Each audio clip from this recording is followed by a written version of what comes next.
Bonjour, Bonjour. bonjour Selma Moudrika. Bonjour. Voilà, donc on est en compagnie de Selma Moudrika. Euh, Elle est fondatrice ou cofondatrice de Parlons des yeux, de l'association Parlons des yeux. Oui.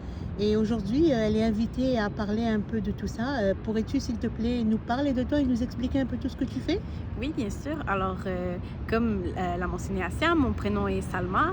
J'ai 25 ans, je suis aveugle de naissance et je suis aussi canadienne d'origine marocaine. Donc, mes parents ont immigré ici en 1996, qui est l'année de ma naissance. Donc, je suis née ici à Montréal et j'ai grandi ici avec un handicap visuel. J'ai été toute ma vie scolarisée au primaire et au secondaire dans une école qui était spécialisée pour les gens ayant une déficience visuelle. C'est là que j'ai appris le braille, que j'ai appris aussi à utiliser un ordinateur, divers autres appareils électroniques qui pouvaient, on va dire que ça comme ça, me sauver la vie. Ou sinon, en tout cas, la rendre plus facile, la rendre adaptable à un mode de vie là, des années 2000, donc du 21e siècle. Donc, me rendre technologiquement fonctionnelle et me rendre apte aussi à poursuivre mes études. Donc, c'est ainsi que j'ai pu accéder aux études supérieures, à me rendre au cégep et à terminer avec succès mon diplôme d'études collégiales pour ensuite me diriger vers un baccalauréat en travail social que je viens de compléter là, en avril 2021. C'est très bien, merci Selma. Je présume que tout ça, c'est tout un défi pour toi.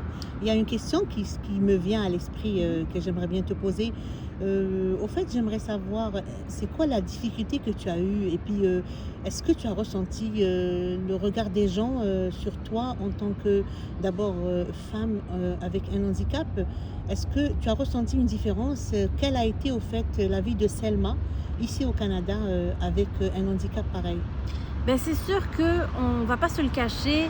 Je suis une femme avec plusieurs, on appelle ça l'intersectionnalité, donc une femme en plusieurs minorités. Donc d'abord, je suis une femme, ensuite je suis voilée, ensuite j'ai un handicap physique. Donc c'est sûr que ça n'a pas été facile au niveau des discriminations. C'est sûr que c'était jamais de façon évidente, mais je sentais vraiment que quand les gens me regardaient, c'était comme s'il y avait un espèce de doute. C'est comme si les gens veulent t'étiqueter, donc ils te trouvent des étiquettes, par exemple voilée ou aveugle. Et cette étiquette-là, elle est là dès le début. Et tu as toujours cette peur-là que les gens juste t'étiquettent, t'associent juste à cette étiquette-là et te voient pas juste comme Salma. Et je pense que c'est mon plus grand défi. Je travaille encore aujourd'hui là-dessus.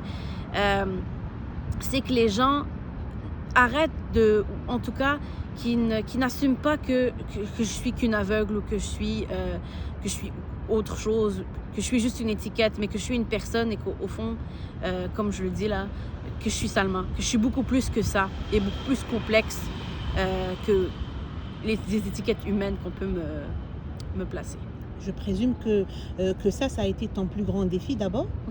Qu'est-ce qui a fait que tu as pensé, mis à part tes réussites, parce que moi je considère et je pense que tout le monde sera d'accord avec moi, que tu es un exemple pour la réussite d'abord en tant que soi et pour la réussite en tant qu'handicapé après. Et puis moi je voudrais savoir qu'est-ce qui t'a amené à Parlons des yeux. Quel a été au fait ton starter pour ça? Qu'est-ce qui a décidé que tu t'investisses autant? Et parle-nous un peu de ce processus-là dans lequel tu es actuellement. Moi, j'ai toujours voulu faire une différence. On dirait que j'ai grandi pour ça, pour faire une différence dans ma communauté, dans la société en général. J'ai toujours vécu, je suis quelqu'un de très passionné, j'ai toujours vécu pour faire une différence dans la vie des autres.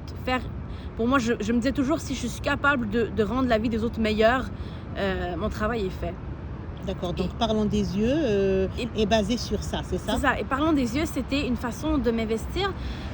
En fait, j'ai été approchée par mon collègue et président fondateur Michel Anthony, qui lui aussi avait cette même passion que moi, ce même désir de faire une différence dans la vie de nos compatriotes handicapés visuels. Et puis il m'a dit, tu sais, j'ai un projet.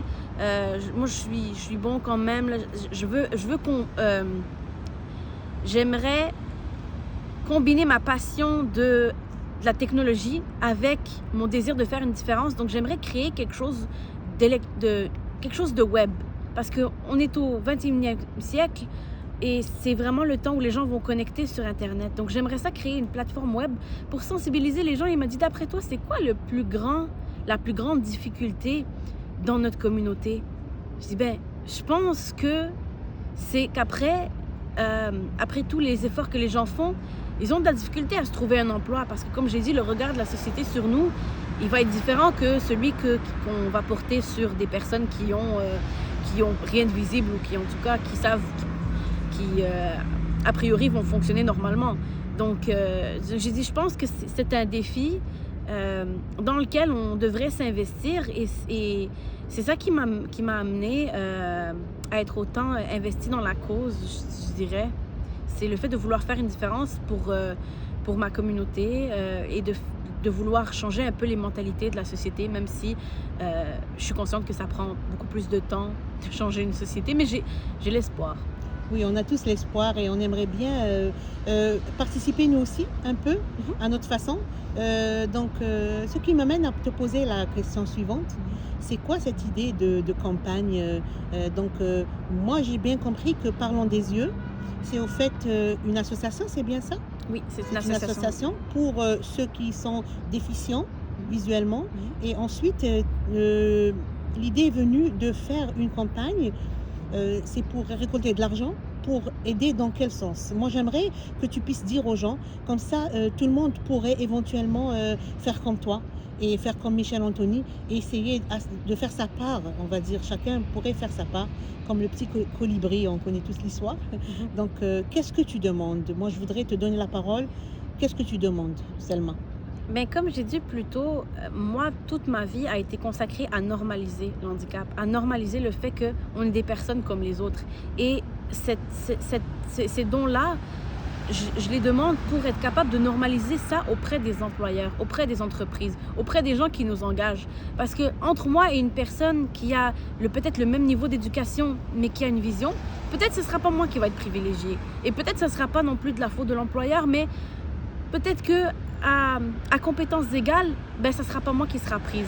Et cet argent-là va nous servir éventuellement à créer et amplifier, en fait plutôt amplifier parce qu'elle est déjà créée, elle a déjà vraiment une grande base, à amplifier cette plateforme-là et à connecter les futurs employeurs qui seraient intéressés à engager des personnes comme nous et justement des personnes comme nous qui sont soit aux études ou qui ont terminé leurs études et qui recherchent un cheminement professionnel, qui recherchent à s'épanouir au niveau professionnel avec des employeurs qui sont compréhensifs, avec des employeurs qui sont prêts à leur donner la chance. Et je l'ai toujours dit, c'est pour moi, si on me donne une chance, je vais donner mon 100%, je vais tout donner.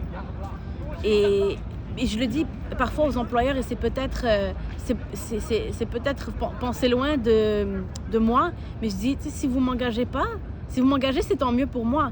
Mais si vous m'engagez pas, c'est tant mieux aussi parce que je sais que j'aurai sûrement, sans doute, ma place ailleurs.